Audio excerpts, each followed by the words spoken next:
warahmatullahi wabarakatuh. Baiklah, pada hari ini di pertemuan proses belajar mengajar untuk kelas 10 kita akan membicarakan tentang materi yang pertama, laporan hasil observasi, yang kedua, materi eksposisi, yang ketiga, anekdot, dan yang keempat, cerpen. Untuk materi pertama, laporan hasil observasi, tolong perhatikan sebagai berikut. Selamat datang di SMA Negeri 57 Jakarta. Kita akan membahas materi bahasa Indonesia tentang struktur isi teks laporan hasil observasi. Teks laporan hasil observasi oleh Dr. Andes Parmono MPD, SMA Negeri 57 Jakarta, Jalan Kedoya Raya, Kebun Jeruk, Jakarta Barat. Apakah laporan hasil observasi itu? Teks laporan hasil observasi adalah jenis teks yang berisi informasi secara umum tentang sesuatu berdasarkan fakta dari hasil pengamatan secara langsung. Laporan hasil observasi berarti isi teks laporan hasil observasi tersebut harus memberikan sebuah informasi yang mudah dipahami oleh pembaca. Tujuan pembelajaran laporan hasil observasi: siswa memahami struktur dan kaidah teks laporan hasil observasi baik melalui lisan maupun tulisan. Pengertian teks observasi. Teks observasi merupakan teks yang berasal dari hasil observasi atau pengamatan dan juga merupakan sebuah teks yang berisi penjabaran. Teks observasi termasuk jenis teks yang berisi penggambaran atau pendeskripsian sifat-sifat umum, ciri-ciri atau bentuk.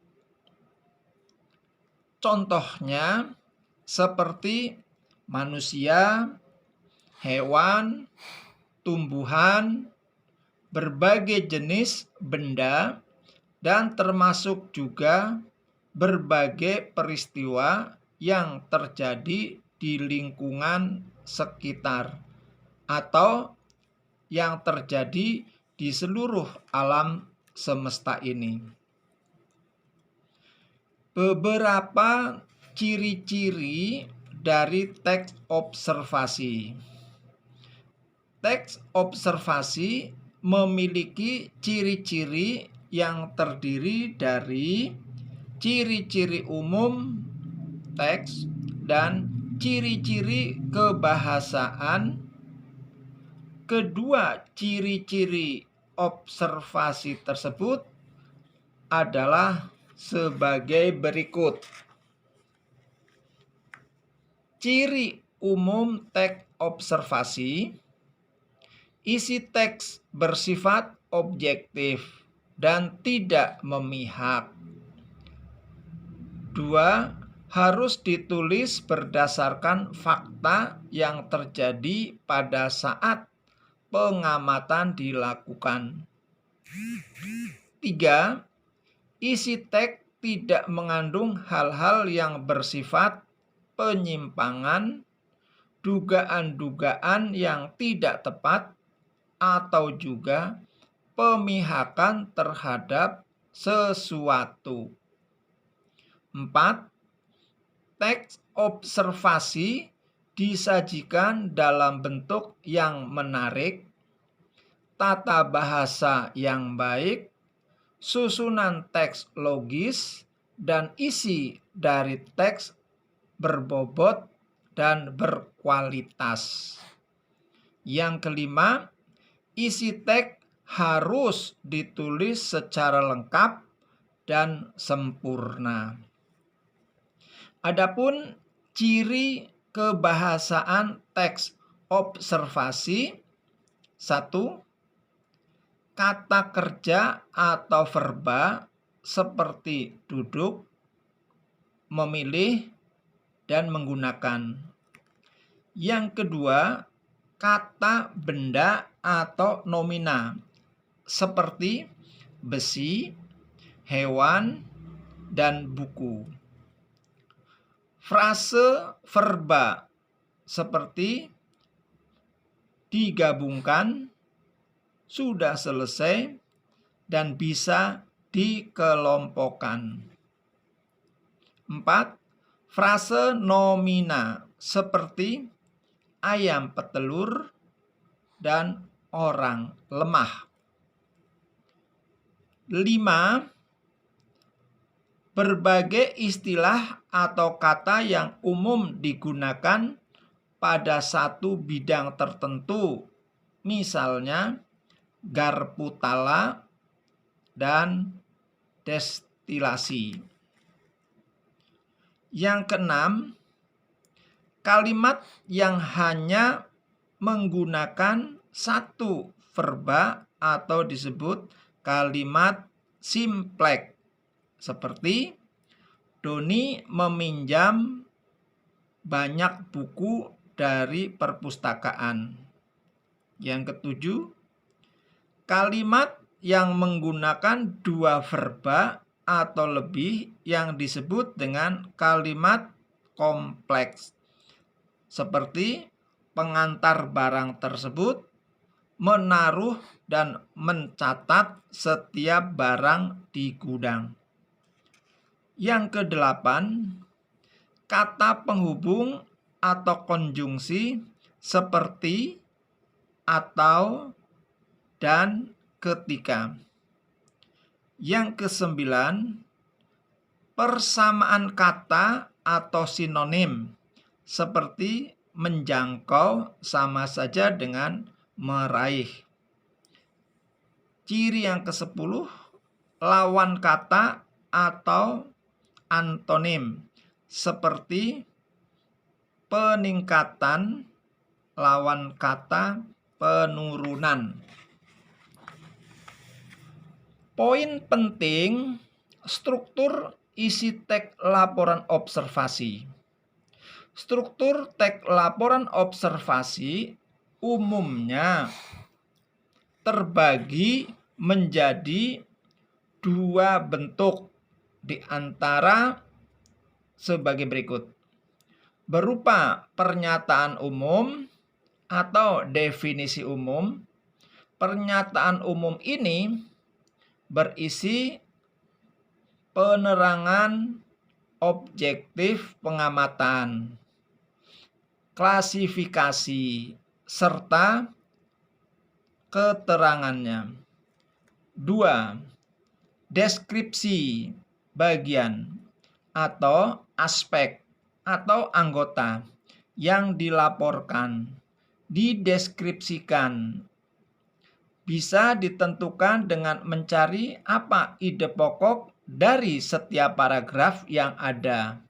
Bisa ide pokok yang berasal dari awal paragraf atau deduktif, dan ide pokok yang berasal dari akhir paragraf atau induktif. Deskripsi manfaat. Deskripsi yang memaparkan manfaat dari sesuatu yang dilaporkan. Pengamatan sering disebut observasi. Coba diamati, namanya diobservasi.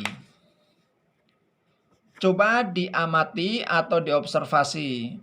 Hasil observasi dapat ditulis dalam bentuk teks laporan observasi atau teks deskripsi. Teks deskripsi semua yang dapat dilihat berdasarkan panca indera ditulis atau dilisankan, namanya teks deskripsi. Deskripsi menggambarkan atau melukiskan secara objektif. Teks laporan hasil observasi menguraikan secara umum, dijelaskan, dipaparkan, atau dieksposisikan. Dari pengamatan teks deskripsi, kucing saya bernama Nessie. Dia termasuk kucing penurut. Bulunya didominasi warna putih. Nessie memiliki 2 mata dan berhidung pesek. Pengamatan laporan hasil observasi. Kucing adalah hewan jenis mamalia dari keluarga Felidae. Nama ilmiah kucing adalah Felis catus atau Felis silvestris catus. Fungsi laporan hasil observasi sebagai tanggung jawab tugas dalam kegiatan pengamatan. Yang kedua, untuk memberitahukan, menjelaskan kepada pihak terkait tentang sesuatu kebijakan dari tugas tersebut. 3. Alat pendokumentasian suatu objek dalam melaksanakan tugas. Analisis kebahasaan laporan hasil observasi. 1. Kata serta frase verba dan nomina. 2. Afiksasi. 3. Kalimat definisi dan kalimat deskripsi. 4. Kalimat simpleks dan kalimat kompleks. Perhatikan contoh teks laporan observasi. Judul khasiat kunyit. Kunyit merupakan salah satu tanaman obat berkhasiat yang juga banyak digunakan sebagai bumbu dapur. Nama ilmiah dari kunyit adalah Curcuma domestica. Tanaman obat ini memiliki warna kuning yang juga banyak dimanfaatkan sebagai pewarna makanan alami. Kunyit termasuk jenis tanaman obat atau rempah yang mudah ditemukan di pasar ketika pasar tradisional maupun pasar modern. Kunyit juga kaya akan khasiat atau manfaat.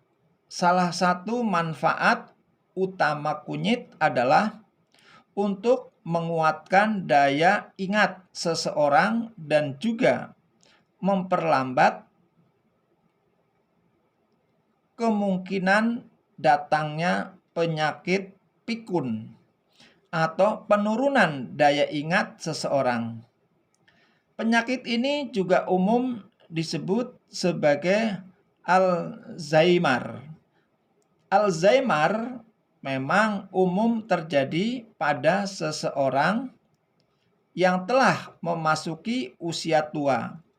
Akan tetapi, penyakit ini pun dapat menyerang siapa saja dikarenakan fungsi otaknya mengalami penurunan. Salah satu tanaman obat yang bisa membantu untuk menguatkan daya ingat otak adalah kunyit. Salah satu cara mengkonsumsinya adalah dengan mencampurnya sebagai bahan masakan. Cukup sering mengkonsumsi makanan yang mengandung kunyit akan membantu menguatkan daya ingat seseorang. Khasiat kunyit lainnya adalah untuk kesehatan kulit. Ada beberapa masalah kesehatan kulit yang bisa diatasi dengan menggunakan kunyit. Pertama adalah jerawat. Jerawat timbul akibat kotoran dan juga bakteri yang tersumbat di dalam pori-pori kulit dan umumnya terjadi pada seseorang yang memiliki kulit berminyak. Kunyit bisa menjadi salah satu solusi untuk masalah jerawat ini. Kunyit bisa membantu untuk menumbuhkan jerawat serta membuat kulit tetap dalam keadaan bersih. Kedua adalah kulit kering. Kunyit juga bisa membantu melembabkan kulit yang kering. Serta satu cara adalah dengan menggunakan campuran kunyit dengan susu. Ketiga adalah masalah pigmentasi. Pigmentasi bisa disebabkan oleh beberapa hal seperti produksi dari pigmen melanin yang berlebihan dan terlalu sering terpapar sinar matahari.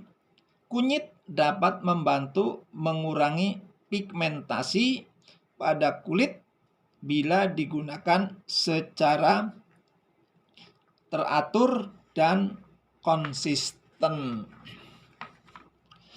Mari kita amati strukturnya. Berdasarkan teks laporan observasi tersebut memiliki struktur yang lengkap. 1.